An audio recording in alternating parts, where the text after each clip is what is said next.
well-regulated militia being necessary to the security of a free state, the right of the people to keep and bear arms shall not be infringed. Welcome to another edition of Bearing Arms, Cam & Company. My name is Cam Edwards. I'm glad that you are along for the ride today. Coming up on the program, we're going to talk about a new poll out from the Washington Post that I don't think the Post is too happy about, to be quite honest. Here's the headline for you to take a look at. Support for new gun laws falls from peak after Parkland shooting. Post-ABC poll finds. Americans, they say, still prioritize enacting new laws over protecting gun ownership, but by a smaller margin than before. So before we get into this particular poll, let's just note that polling is not a science. Polling is an art. The way that questions are phrased can help determine the results that you're going to get. And we see this quite often with gun control polls. We've actually seen a number of gun control polls, including one that came out from the Morning Consult, I believe, last week, actually showing the opposite of what the Washington Post has found, that a majority of Americans do not support the idea of putting more gun laws on the books. Instead, they would rather see us enforce the existing laws. But this Post poll is interesting because they've periodically asked the same question over the past few years. And while they say that there is a decline compared to when they asked this question right after the shooting in Parkland, Florida in 2018, in all honesty, this is the lowest support for new gun control that the Washington Post has found in almost a decade. Here's the data. Half of Americans, they say, prioritize enacting new gun laws over protecting gun rights, down from 2018. So this was the question that they asked. Which do you think should be a higher priority right now? Enacting new laws to try to reduce gun violence or protecting the right to own guns? As you see, 2013, 52% of Americans said, more gun laws. 40% said, let's protect the right to own guns. And then back in 2016, it was really almost equal, almost 50-50. Actually, slightly more Americans said, you know what, we need to be protecting the right to keep and bear arms instead of enacting new laws. Then again, after Parkland, you see support for gun control shoot up, 57%, 34% say now we need to protect the right to own firearms. And now in 2021, 50-43. Again, just based on that wording and based on that sample size, the poll is not good news for the Washington Post and for fans of gun control. In fact, as you dig deeper into this poll, the news actually gets worse for gun control supporters and better for Second Amendment advocates. So the follow-up question, the question, which do you think should be a higher priority right now? Enacting new laws to try to reduce gun violence or protecting the right to own guns. Do you feel that way strongly or somewhat? 42% of those responding said, I strongly believe we need to have new gun control laws. 38% said, I strongly believe we need to protect the right to keep and bear arms. A 4-point difference. Now, you notice at the bottom of this graph, you see the margin of error here is 3.5 points, which means that we're really talking about a difference within the margin of error here in terms of those Americans who say more gun control and those Americans who say protect my right to keep and bear arms. It's basically 50-50. And the Washington Post says most of the decline in the support for new gun control laws is coming, as you might expect, from the right, but also from the middle as well. They say the poll finds while more than 8 in 10 Democrats continue to support enacting new gun laws, about the same share as 2018, opinions have shifted among Republicans and independents. This year, 76% of Republicans say that protecting the right to own guns should be a higher priority, up from 58% 3 years ago. Independents roughly split, 43% saying that the rights of gun owners should be prioritized. 43% say gun violence laws should be prioritized. In 2018, independents prioritized new gun control laws by a 25-point margin, 58% to 33%. So you have seen a cratering of support for new gun control laws among those independent Americans, those who don't affiliate as either Democrat or Republican. It doesn't necessarily mean that they're the quote-unquote moderate voters. I mean, you can find some, pretty fringy ideas among independent voters. But this is worth noting here, that among basically every group of Americans except committed Democrats, gun control is losing support. The Post also says Americans are divided equally as to whether Biden's doing too much to enact new laws or trying to reduce gun violence. Trying to enact new laws, trying to reduce gun violence. 32% say Biden's doing too much. 32% say he's doing too little. 28% say the porridge is just right there. Now, here's a couple of things to talk about. First of all, the good news for even gun control advocates is that we don't need new gun control laws to prevent violent crime. As a matter of fact, I would say that takes us in the wrong direction. So the very framing of the Post's question here, do you support new laws to reduce gun violence, or do you think we should support the right to own guns? I would have to say I think it's more important to protect the right to own firearms, not because I don't care about reducing violence, but because I don't think Joe Biden's gun control plans would reduce violence because they're aimed at legal gun owners.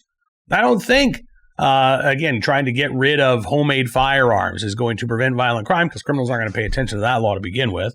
I don't think requiring Americans to register all of their AR-style pistols under the National Firearms Act is going to reduce violent crime because, again, criminals aren't going to do that.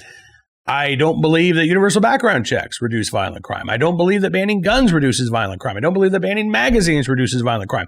I don't believe that inhibiting or prohibiting the average citizen from carrying a gun in self-defense prevents violent crime. Because in all of those cases, we're talking about legal gun owners, responsible gun owners who are the targets of these new laws. Better way to reduce violent crime is to actually focus on those few individuals who are committing violent crime, particularly when it comes to the type of drug and gang-fueled violence, street-level violence in many of our biggest cities. In those instances, law enforcement knows who the most violent offenders are. Members of the community know who the most violent offenders are. It's not a matter of putting new laws on the books. It's a matter of making sure that those individuals actually feel the warm embrace of the criminal justice system and are not allowed to continually plea bargain charges away, get a slap on the wrist, and are quickly returned to the streets to commit more violent crimes. That cycle of rinse and repeat is what is helping to exacerbate. It's not the only cause of the rise in violent crime, but it is helping to exacerbate the rise in violent crime that we are seeing in many cities around the country. So I'm glad that fewer Americans support the idea of trying to ban our way to safety. That's a very positive sign. But we need to let them know. Those holdouts, the 80% of Democrats who say, well, yeah, we should prioritize new gun control laws. We need to be talking to them. Even if they don't want to listen, we should at least try to make the effort. And many of them won't want to listen. But we should point out, hey, all right, so you're not, you believe the criminal justice system as it is systemically racist, right? I mean, you believe that we need to reform law enforcement, we need to reimagine policing. So why is it that you want to give police more power and authority to arrest individuals on nonviolent possessory offenses, put them in prison for owning a gun, not because they're a prohibited person, but because they didn't get the required license? And the reason why they didn't get the required license is because of, again, the discriminatory nature of the criminal justice system. I just want to make sure you're in favor of that. Because I know that you're a criminal justice reform advocate. I know that you believe in the need to reimagine policing. So I just want to make sure that you're still okay with keeping this old style of policing on the books when it comes to keeping people from exercising their right to keep and bear arms. Just want to make sure you're okay with that, right? See, I know I've talked about this before. I'm going to talk about it again right now. There is a contradiction inherent on the left right now between their embrace of gun control and their demand for reform of law enforcement, policing, and even the criminal justice system itself. You can't embrace the idea of you can, but you're an inconsistent nincompoop if you do. You can't embrace the idea of putting more laws on the books that are going to put more people in prison for nonviolent crimes. At the same time, you believe we're putting too many people in prison for nonviolent offenses. And yet, if you're a Democrat, you are expected to believe both of those positions must be true, even though one of them clearly cannot be. You got to pick between one or the other. Democrats are still trying to have it both ways. And again, I think you see the result of this. A cratering of support among those Americans who don't march in lockstep with the left, who look at these things, they examine these issues without necessarily feeling like they have to agree with the dominant position in the Democratic Party. And when folks are able to look at this position without having to attach, tribal affiliations to their own ideology, what you find, again, is that most Americans say, no, I don't believe that we can ban or arrest our way to safety. And I would argue that many people on the left believe this too. Or at least they would believe it if they thought about it in those terms. But instead, again, the left keeps telling, hey, listen, this is about gun safety, right? This isn't about gun control. This is about gun safety. This is about common sense gun safety regulations. They never talk about the criminal penalties for the laws they want to put on the books. So why would the average Democrat spend too much time thinking about those things? Again, I think it's up to us to remind them of what the gun control advocates don't really want to talk about. Now, as for those violent criminals, let's turn our attention to today's armed citizen story, our good deed of the day, and our recidivist report. We'll start there. Urbana, Illinois. Plenty of gun control laws on the books in the state of Illinois. As a matter of fact, yesterday, a circuit court judge in Illinois declared that the state's FOID card requirement, the firearm owner ID card that you are required to have before you can own a gun, is unconstitutional, at least as it applies to firearms in the home. This is a good step. But remember, right now, the gun control laws on the books in Illinois, so restrictive that before you can exercise your right to keep and bear arms, you must get permission from the state to do so. Now, that law has led to tens of thousands of Illinois residents right now being denied their ability to keep and bear arms because they're stuck in this bureaucratic limbo because the Illinois State Police is taking more than 4 months on average to process a FOID card application. So there's a 4-month waiting period right now in Illinois for anybody who wants to legally purchase a firearm. It's going to take, on average, at least that long for the Illinois State Police to say, okay, you're good to go. Now you can go down to a gun store and go through another background check before you purchase a firearm. It is an absurdly redundant system, but it's doing what gun control advocates want it to do, which is preventing individuals from keeping and bearing arms, at least temporarily. Now, I would argue that a right delayed is a right denied. Obviously, gun control advocates don't see it that way. But in the meantime, criminals, they're not applying for their FOID cards. They're not trying to work within the system. They are ignoring all kinds of laws. And the state of Illinois, and frankly many other states around the country, are allowing them to ignore these laws. So here's the headline. 2 males, age 16 and 18, charged with a midday shooting in Urbana. This is from the News Gazette. Don't have a ton of information here. The shooting did not leave anybody injured, but it left a house with holes on the outside. Urbana Police Lieutenant Dave Smizer says officers were sent out to the home just before noon on Saturday for reports of a shots fired. Smizer says someone came to the house in a vehicle, shot at the house. They come out of the house and shoot back. The two who came out of the home were identified as 18-year-old Patrick Jordan and a 16-year-old male, both of whom told police they were staying at the Schumann address. Smizer said police saw Jordan carrying a safe out of the home, and after police got a judge's permission to search the residence, they opened the safe and found 2 loaded handguns, one of which had a, quote, extended magazine. They also searched a car in the driveway and found 6 pills of ecstasy inside. There were 2 bullet holes found in the side of the home, another in a row of trash cans near the house. Police don't know, nor that they found the people who were allegedly shooting at Jordan, the 16-year-old. But Smizer says we, quote, believe the shooting to be gang-related. On Monday, Jordan was charged with aggravated discharge of a firearm, reckless discharge of a firearm, and possession of a controlled substance. The judge in this case set his bond at $500,000, continued the case to May 11th so he could hire his own attorney. In a separate courtroom, the News Gazette says another judge found it was a matter of, quote, immediate and urgent necessity that the 16-year-old be held in juvenile detention at least until his next court appearance on May 11th. He has been charged with aggravated discharge of a firearm, reckless discharge of a firearm, as well as 2 counts of unlawful possession of a firearm for allegedly having the guns. Now, here's the thing. You might be able to argue that this pair were acting in self-defense. After all, somebody was shooting at them first, right, when they then left the home and returned fire. You could make a self-defense argument. I think it would be tougher given the fact that they left the house, but you can still make the argument, and maybe their attorneys will. Here's the other problem, though.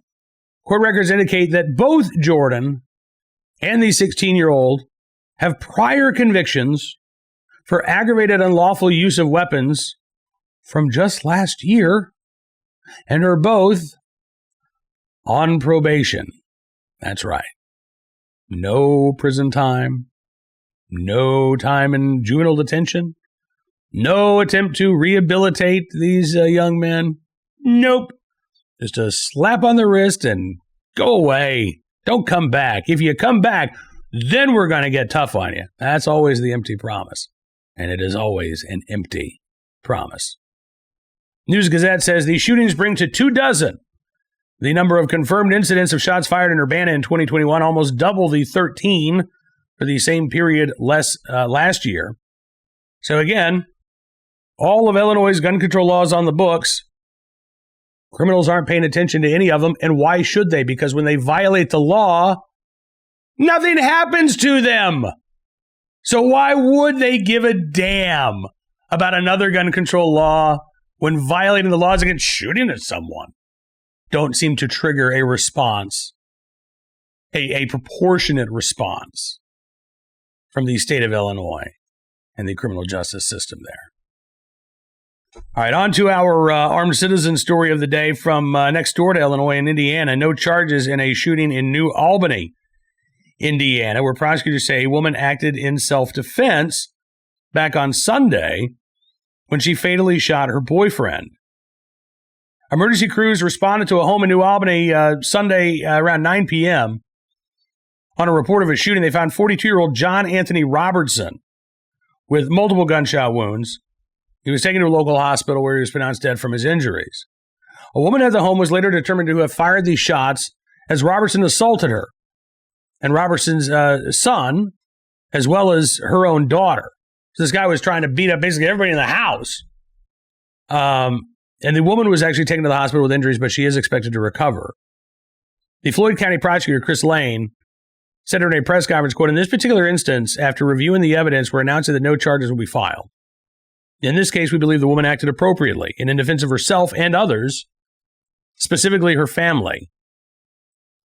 The Floyd County Chief Deputy Prosecutor, Evan Bardick, said that a fight involving Robertson, the woman, and the 2 children had preceded the shooting. The fight began when Robertson was reportedly drunk, got into an argument with his son, and then punched him in the face. And then as the woman was trying to break up the fight, which also included her daughter, Robertson is said to have assaulted them both, including biting the woman's face, quote, to the point that she had to be treated at the hospital and is fortunate not to have a substantial portion of her cheek completely removed by that bite. Yeah. The fight then moved outside. The woman was able to grab the gun that Robertson had in his waistband and fire, hitting him in the lower torso and groin area with 3 of the 4 shots fired, quote, all while he is continuing to be the aggressor in the fight, continuing to try to bite and strike the woman and children. Prosecutors said, unfortunately, she was left with no choice but to retaliate with those 3 shots to Mr. Robertson. Well, again, I'm glad that she was able to defend herself and her children. Glad that she was able to get the gun from her attacker. And I would encourage her, she probably doesn't need this encouragement from me, but I would encourage her that going forward, she get some training and get a gun of her own so that she doesn't have to rely on trying to snatch one out of the waistband of the guy who's literally trying to bite her face off. All right, finally today, our good deed of the day from Pennsylvania, where this officer, Kristen Mitrison, was in the right place at the right time, willing and able to do the right thing to save the life of an infant the other day. It's from WPXI in Pittsburgh, Pennsylvania. This was Saturday. Parents had their young daughter, 9 days old, just seemed a little off, was fussy, and then as they were taking her to the hospital, they're literally in the car, they're on their way to the hospital. Joe Schleicher said his wife noticed that she's not breathing. So he said, I had to get her out of the car seat. We were sitting at a red light at that point. And that is when Officer Matrison drove by. So they waved her down. She said, I heard beeping next to me. I saw a male driver waving at me. So I put down the window, saw what was going on, hopped out of her car, took the baby from the father, started doing compressions. Then a bystander jumped in to help as well. Officer Matrison said, I asked him, sir, can you please get the AED out of my car? And he said, yeah, I'm a corrections officer. I'll help you. So the machine did its work. The officer continued to do chest compressions. Minutes later, the baby let out a cry. Officer Matrison said it was the best cry she's ever heard. They took little Olivia to the hospital. As it turns out, she has a heart condition, and she's going to need surgery for it. But they know now, and they can deal with that, as opposed to those terrifying moments when their baby simply wasn't breathing. Officer Matrison said, I'm a mother of 2 children, so I would hope that someone could help me too. Meanwhile, Olivia's dad, Joe Schleicher, said if the officer would be willing to meet the baby, meet up with us after she comes out of the hospital, it's definitely something we'd be interested in. She says, I feel like she may feel as proud as we are, knowing that she saved the baby. I'm sure she does. And I hope that meeting gets to take place. And in the meantime, again, in the right place at the right time, willing and able to do the right thing, Officer Kristen Matrison in Pleasant Hills, Pennsylvania. We thank you for your very good deed. That is all the time we've got for you on this edition of Bearing Arms Cam and Company. I do want to thank you for being a part of the program as always. Also want to thank our VIP members for supporting BearingArms.com and Bearing Arms Cam and Company. We really do appreciate your support. It allows us to continue to do programs like this. But we also, we like to give back too. So you get special analysis, commentary, stories that are not available to non-subscribers. All you have to do to sign up is go to BearingArms.com/subscribe. You can use the code GUNS, G-U-N-S, and get 25% off of your membership. Again, we certainly do appreciate it. You can also splurge a little more, and you can go for the VIP Gold membership, which will get you access to exclusive commentary and columns throughout the Town Hall family of websites. So that's BearingArms.com, PJ Media, Hot Air, Red State, Twitchy, townhall.com. Obviously, you'll be able to take part in our VIP Gold live chats with Ed Morrissey from Hot Air and myself, though we do those on Wednesdays. But again, you can learn more information by going to bearingarms.com/subscribe. And speaking of subscribing, don't forget to subscribe to Town Hall Media on YouTube. That way you'll never miss one of these programs. Or if you watch the show on Rumble, just look us up at Bearing Arms Cam and Company. You can also find us in podcast form on Apple Podcasts, Amazon Podcasts, Spotify, SoundCloud, Stitcher, as well as the townhall.com podcast page. We will be back tomorrow with more of the latest Second Amendment news and information from all across the nation. But until then, be well, be safe, and be free.